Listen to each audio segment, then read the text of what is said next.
के साथ अभी गाना आ रहा है मेरा, जिसके म्यूजिक बिग बॉस जी ने किया है। हिंदी और भोजपुरी मिक्स अप गाने हैं वो, और उसमें बिग बॉस फेम सना मकबूल एक्ट्रेस हैं, और इसको सुलभ जी ने शूट किया है।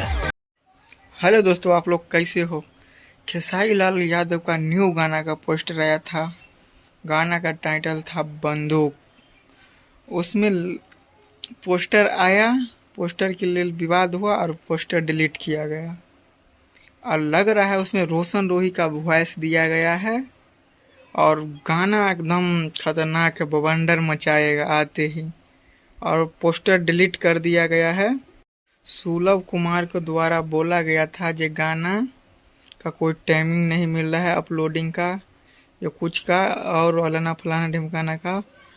बहुत बड़ा गाना है, बोला है 40 से 45 लाख रुपए इस गाना में खर्च किए हैं। देखो गाना कब तक आता है। और बोला जा रहा है रोशन रोही और सृष्टि भारती का आवाज़ में है। बॉलीवुड के एक्ट्रेस काम किया है, इसमें बहुत ज़्यादा खर्च लगा है। अब देखिए क्या होता है। न्यूज के मगर पोस्टर पर लिखा है, दो पोस्टर आया था। पोस्टर पर एक पर लिखा था रोशन रोही और सृष्टि भारती, और दूसरा पोस्टर आया है उस पर लिखा है खेसारी लाल यादव और कल्पना पाठक, ऐसे ही कुछ था। आप लोग का पोस्टर हम दिखा देते हैं, आप लोग देख लीजिए और दबा कर शेयर कीजिए।